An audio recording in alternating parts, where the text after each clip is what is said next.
Assalamualaikum warahmatullahi wabarakatuh. Kami dari kelompok 3 yang terdiri dari Herlis, Nur Rosihin, Nurul Afifah, Nur Fauzia, dan juga Nadia Safitri. Kami akan mempresentasikan tentang akad kontrak lembaga mikro syariah.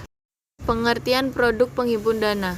Produk penghimpun dana adalah suatu kegiatan usaha yang dilakukan bank untuk mencari dana kepada pihak deposan yang nantinya akan disalurkan kepada pihak kreditur dalam rangka menjalankan fungsinya sebagai intermediasi antara pihak deposan dengan pihak kreditur. Jenis-jenis produk penghimpun dana lembaga syariah ada dua, yaitu prinsip wadiah dan prinsip mudharabah. Prinsip wadiah yaitu akad penitipan barang atau uang antara pihak yang mempunyai barang atau uang dan pihak yang diberi kepercayaan dengan tujuan untuk menjaga keselamatan, keamanan, serta keutuhan barang dan uang. Kemudian prinsip mudharabah yaitu akad kerjasama usaha antara dua belah pihak di mana pihak pertama menyediakan seluruh modal sedangkan pihak kedua atau lainnya menjadi pengelola. Jenis-jenis mudharabah ada dua, yaitu mudharabah mutlaqah dan mudharabah muqayyadah. Dua jenis mudharabah muqayyadah, yaitu yang pertama mudharabah muqayyadah on balance sheet, yaitu prinsip di mana pemilik dana dapat menetapkan syarat-syarat tertentu yang harus dipatuhi oleh bank. Nasabah menyeratkan dananya hanya boleh digunakan untuk nasabah dalam sektor tertentu saja. Berarti di sini pemilik modal memberikan syarat tertentu kepada bank untuk memberikan dananya kepada pemilik usaha yang akan dibiayai. Yang kedua yaitu mudharabah muqayyadah off balance sheet, di mana penyaluran dana mudharabah langsung kepada pelaksana usahanya, di mana bank bertindak sebagai perantara saja yang mempertemukan antara pemilik dana dengan pemilik usaha, sedangkan bagi hasilnya hanya melibatkan nasabah dan pelaksana usaha saja. Rukun akad mudharabah, yang pertama ada pelaku atau pemilik modal maupun pelaksana usaha. Yang kedua ada objek mudharabah, yaitu modal dan kerjaannya. Yang ketiga persetujuan kedua belah pihak atau ijab qabul, dan keempat nisbah keuntungan. Selanjutnya ada syarat mudharabah. Yang pertama barang modal yang diserahkan kepada pemilik modal berbentuk uang tunai. Selain itu tidak bisa diperbolehkan dalam bank. Yang kedua, yang melakukan akad mudharabah mampu menyerahkan atau mengembalikannya. Yang ketiga, persentase pembagian hasil keuntungan para pemilik modal dan pengolah jelas. Yang keempat, pemilik modal melafalkan ijab. Misalnya, aku serahkan modal ini padamu untuk usaha. Bila mendapatkan untung atau laba, dibagi 2 dengan persentase yang disepakati di awal. Yang kelima, pengolahan bersedia mengolah modal dari pemilik modal. Yang keenam, mudharabah berlaku sesama muslim, boleh dengan non-muslim, syarat modal dari orang non-muslim dan yang mengolah orang muslim. Berarti istilahnya pemilik modal itu non-muslim, yang mengolah orang muslim itu bisa. Yang ketujuh itu pengolahan tidak boleh melakukan mudharabah dengan pihak lain kecuali diizinkan pemilik modal. Memiliki hubungan dengan pihak lain diperbolehkan jika pemilik modal pertama menyetujuinya. Yang kedelapan, keuntungan tidak dibagi selama akad masih berlangsung, kecuali bila kedua belah sepakat melakukan pembagian keuntungan. Selanjutnya ada jenis-jenis produk penyaluran dana lembaga mikro syariah. Yang pertama mudharabah, yaitu akad pembiayaan suatu barang dengan menegaskan harga belinya kepada pembeli dan pembeli bayar dengan harga yang lebih sebagai keuntungan yang disepakati. Yang kedua, salam. Akad pembiayaan suatu barang dengan cara pemesanan dan pembayaran harga yang dilakukan terlebih dahulu dengan syarat tertentu yang telah disepakati. Yang ketiga, istina, yaitu akad pembiayaan barang dalam bentuk pemesanan pembuatan barang tertentu yang disepakati antara pemesan atau pembeli dan penjual atau pembuat. Jenis produk penyaluran dana lembaga mikro syariah. Yang pertama, pembiayaan murabahah.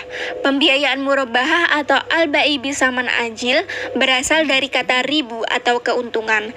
Adalah transaksi jual beli di mana bank menyebut jumlah keuntungannya. Bank bertindak sebagai penjual sementara nasabah sebagai pembeli.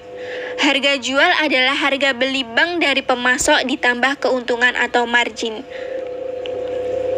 Kedua belah pihak harus menyepakati harga jual dan jangka waktu pembayaran. Harga jual dicantumkan dalam akad jual beli, dan jika telah disepakati tidak dapat berubah selama berlakunya akad. Selanjutnya, contoh transaksi murabahah. Nyonya Pariani memerlukan sebuah mobil senilai 30 juta. Jika Bank Tanjung Pandan membiayai pembelian mobil tersebut, maka Bank Syariah Tanjung Pandan mengharapkan suatu keuntungan sebesar 6 juta rupiah selama 3 tahun. Maka harga yang ditetapkan pada Nyonya Pariani adalah 36 juta. Kemudian, jika nasabah tersebut setuju, maka nasabah dapat mencicil angsuran dengan 1 juta per bulan kepada Bank Syariah Tanjung Pandan. Diperoleh dari 36 juta dibagi 36 bulan. Jenis-jenis produk penyaluran dana lembaga mikro syariah yang kedua ialah pembiayaan salam. Salam adalah transaksi jual beli di mana barang yang dijual belikan belum ada. Oleh karena itu, barang diserahkan secara tangguh, sementara pembayarannya dilakukan secara tunai. Contoh transaksi salam, seorang petani lada hendak menanam lada dan membutuhkan dana sebesar 200 juta untuk 1 hektarnya.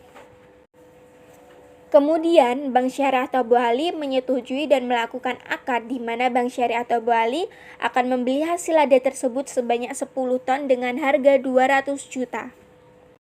Pada saat jatuh tempo, petani harus menyerahkan lada tersebut sebanyak 10 ton. Kemudian, Bank Syariah Tobu Ali dapat menjual lada tersebut dengan harga yang relatif tinggi, misalnya 25.000 per kilo.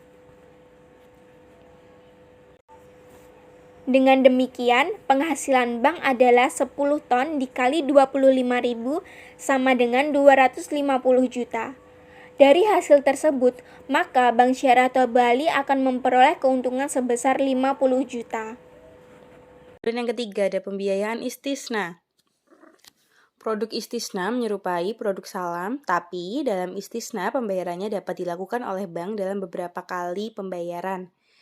Nah, skim istisna dalam bank syariah ini umumnya diaplikasikan pada pembiayaan manufaktur dan konstruksi. Ketentuan umum pembiayaan istisna adalah spesifikasi barang pesanan harus jelas, seperti jenis, macamnya, ukuran, mutu, dan jumlahnya. Harga jual yang telah disepakati akan dicantumkan dalam akad istisna dan tidak boleh berubah selama berlakunya akad. Jika terjadi perubahan dari kriteria pesanan dan terjadi perubahan harga setelah akad ditandatangani, maka seluruh biaya tambahan tetap ditanggung oleh nasabah.